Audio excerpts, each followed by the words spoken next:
Hi, I'm Sharon Washington, and I am thrilled to be coming to you today from beautiful Dutchess County, New York. And I wanted to say a little something about City Theater, which I think is a pretty special place.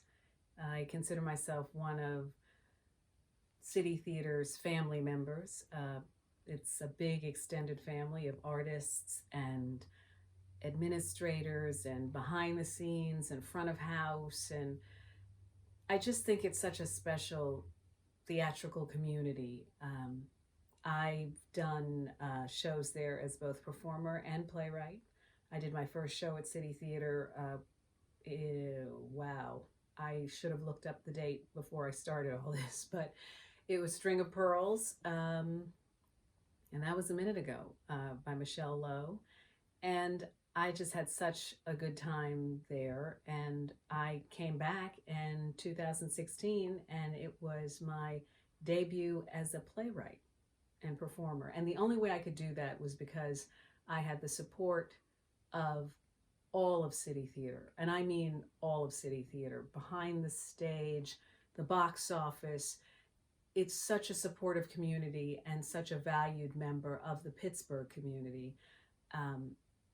Everybody is going through rough times right now. This pandemic has thrown us all for a loop. So the opportunity to communicate and connect virtually is really important. And I think City is doing a great job at connecting all of its family members. And we can all contribute in ways we can.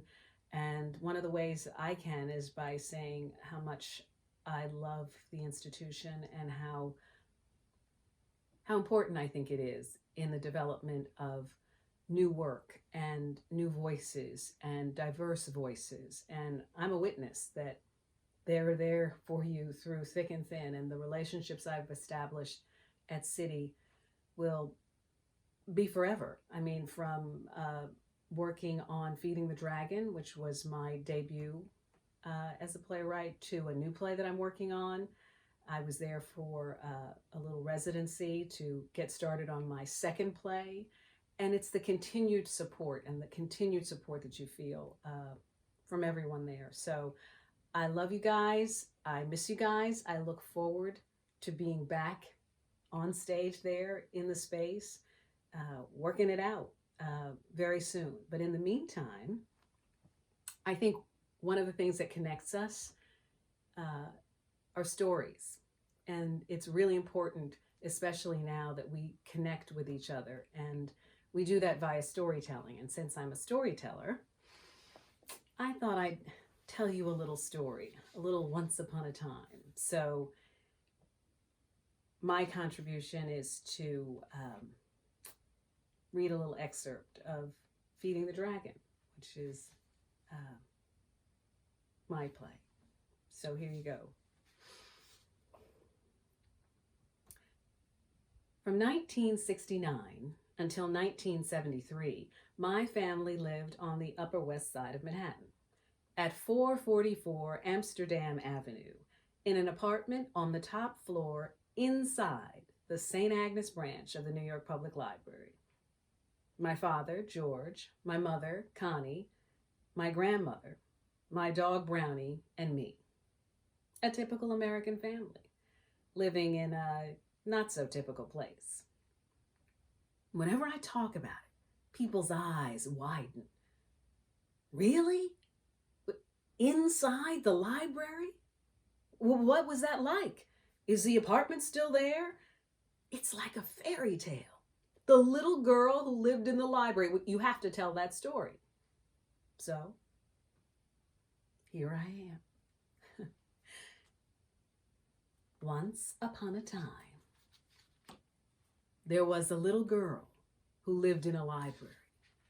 At closing time, she'd head downstairs and take her post, sitting on a stool at the librarian's desk, reading, waiting for Daddy to lock up for the night. I read everything.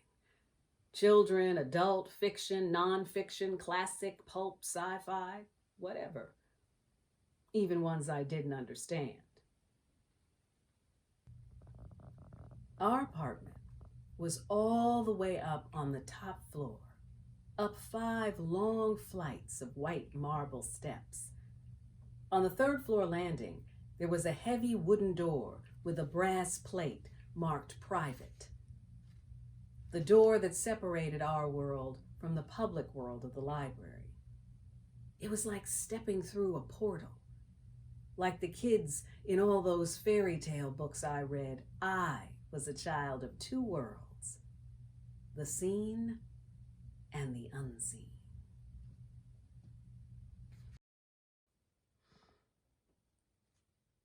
So I'll be looking forward to seeing you and being the seen on the other side of this. We will come out the other side, and I can't wait to see you back at the theater.